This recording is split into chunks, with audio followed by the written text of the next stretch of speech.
Hello everybody, it's been a long old fucking time. I have been so busy since the beginning of Corona, trying to get my life together, trying to piece things back to the way they were before, which has kind of meant that I haven't been doing so many drum covers recently.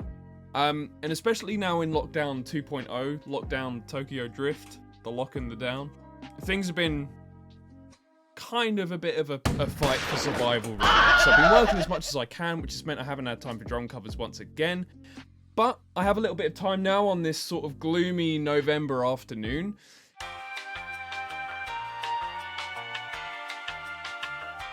And I thought, well, fuck it. Let's talk about my recording rig and my recording setup a little bit. I basically started this home studio with the idea that I was going to do it as cheaply as possible. In the final year of my degree, we had to record a few tracks. I decided, well, what a fucking good time to learn how to do it myself. So I purchased the cheapest 8-track interface that I could find, the cheapest set of drum microphones that I could find, and nearly a couple of years on now, I'm still using that same setup because it has proved to be money effective, but also really effective for recording.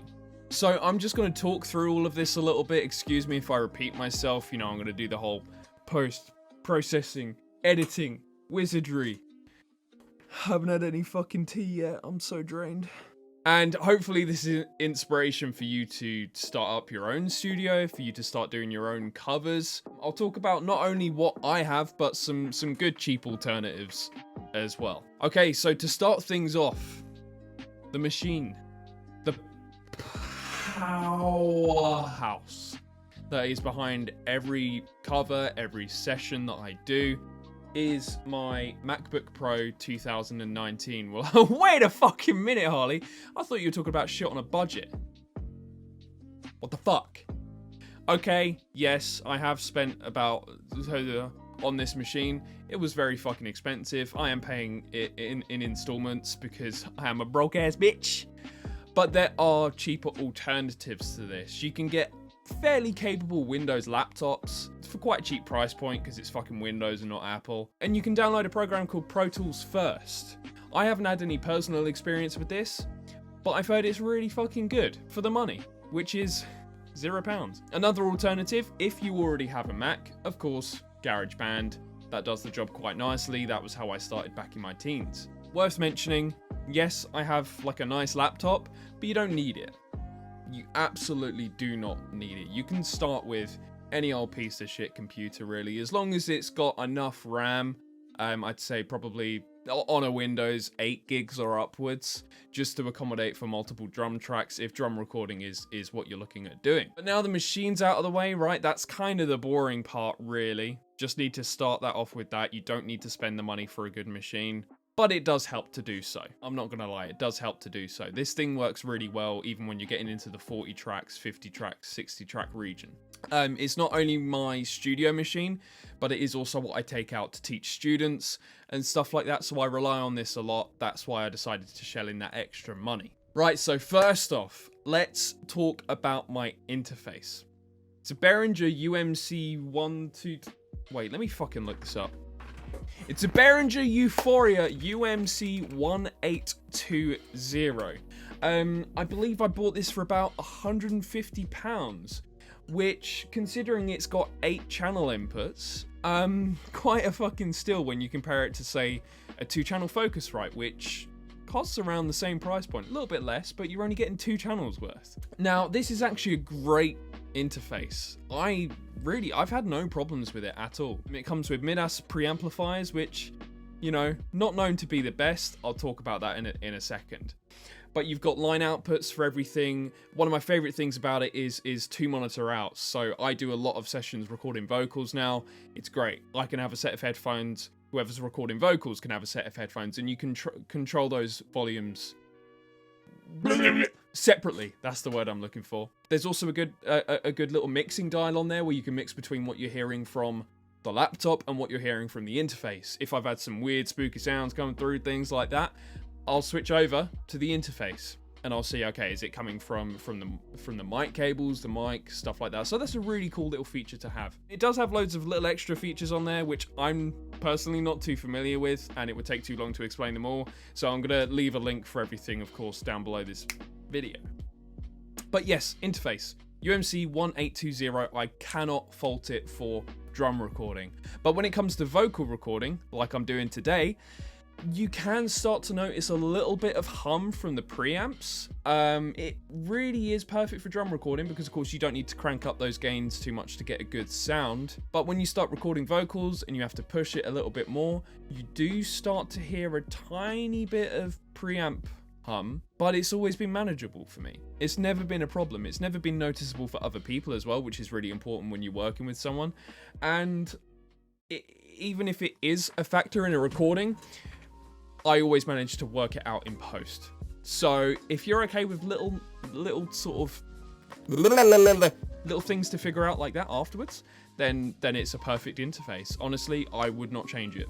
I'm looking to expand, in fact, and buy another extra 4-track one so I can do 12-track drum recordings. Right, the microphones. I'm going to first off talk about the microphones that I started with because they were bought on a budget. It was the t.bone DC set. Again, I'll have a link to this down below. And I believe I bought it for about £75. £75 for 1, 2, 3, 4, 5, 6, 7 microphones. Absolute fucking steal. So I thought, even if I spent the £75, this was student loan money, so who gave a shit? Even if I spent the £75 and they didn't turn out to be great, that would at least, A, get me through my degree. I could say, ooh, it's a stylistic choice. That's the thing with degrees in music, you can just fuck shit up and still come up with a first. The mic pack is definitely worth the money because you get not only the 7 mics, but you also get mic clips for each drum, which is great if you don't have any mic stands. You'll need mic stands for the 2 overhead condensers. That's fine. That's normal. You can buy mic stands for pretty cheap off Amazon. And it comes with a really nice carry case as well. I've used it not only here in my studio, but when recording students at a school I work at, for example, you know, I've gone, hey, do you want a full studio setup? And they get really excited for their exams at that point. I can then take it along in the carry case, and there's no worry of it getting damaged. It's a really good quality carry case. It is plastic, but it's well foam insulated and everything inside, so definitely worth the value for money. I'm going to start off talking about the bass drum mic though.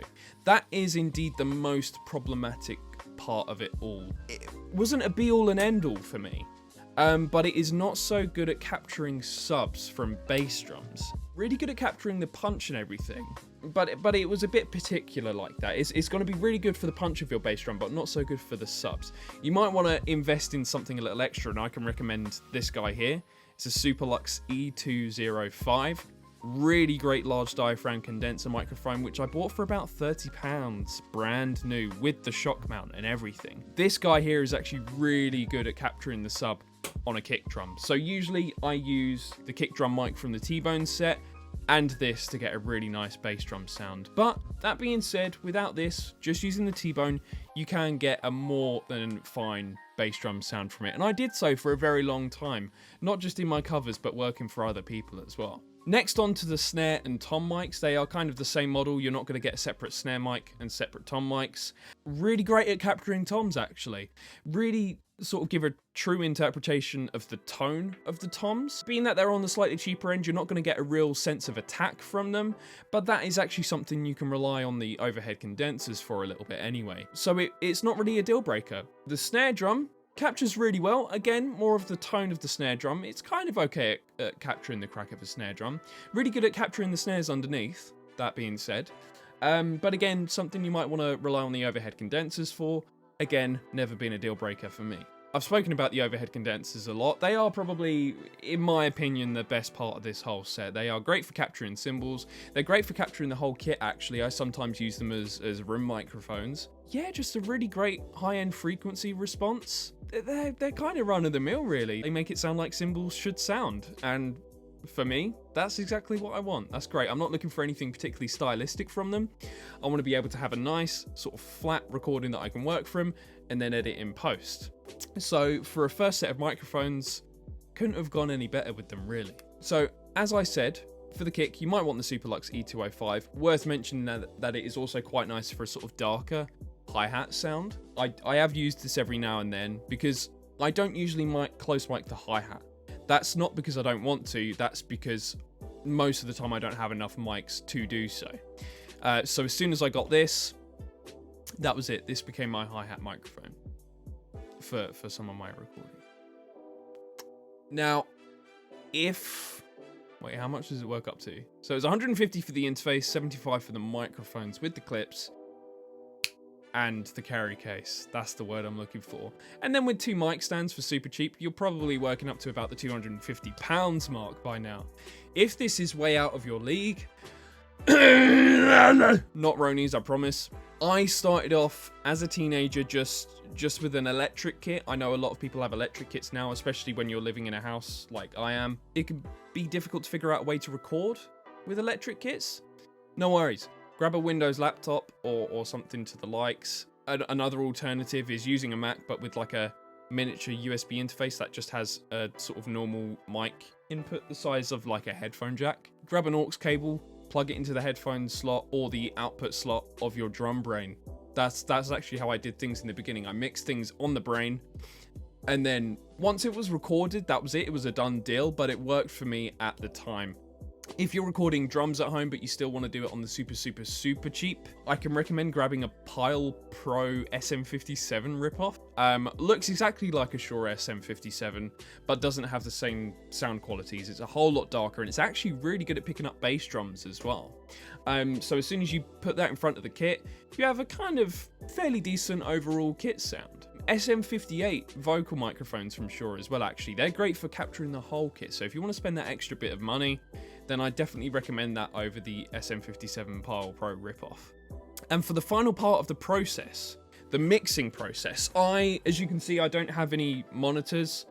I'm too broke for that, but instead I have Superlux 202 HD headphones.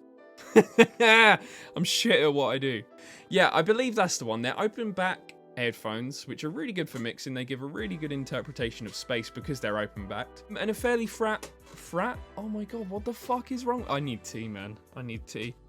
A fairly flat frequency response, which is exactly what you want for mixing. You don't want, you know, fucking Dr. Dre beats, right, boosting up all the bottom end, because you're going to go, oh wow, this is already bassy, turn the bass down, and then when you listen to it on normal speakers, you got something that sounds like it was recorded through a fucking modified tin can.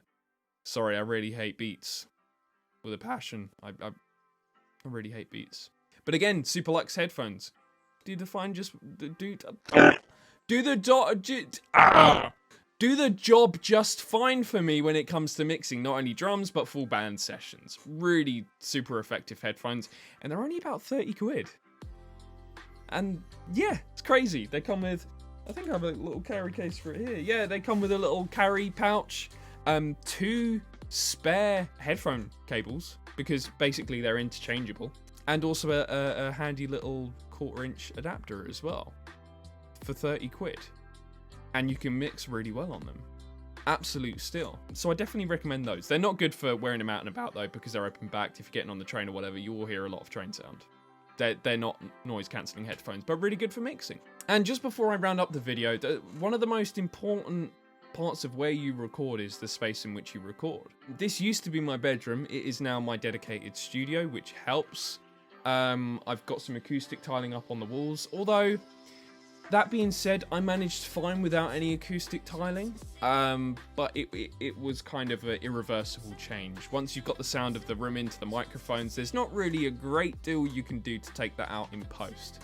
So if you can, definitely shell out on a few acoustic tiles. These ones are only a couple of quid each. I was really lucky my good friend Hugo White gave them to me for free. But they're really effective. They do make a difference. They really help your recording go from sounding good to professional. For sure, it's more isolated, there's more leeway with what you can do. So yeah, I woke up today, I felt like talking, and I fucking done it. I really hope this helps someone out there, or at least gives you an insight into how I do things. Maybe you have your own recording setups that work for you. If you do, feel free to post in the comments what you use, how you use it. That's really interesting for me to see. I love learning more about audio engineering. And yeah, that kind of wraps it up for this video. I did it. I talked for 17 minutes. 17 minutes, that's the longest I've talked to anyone throughout this whole lockdown. I need a moment.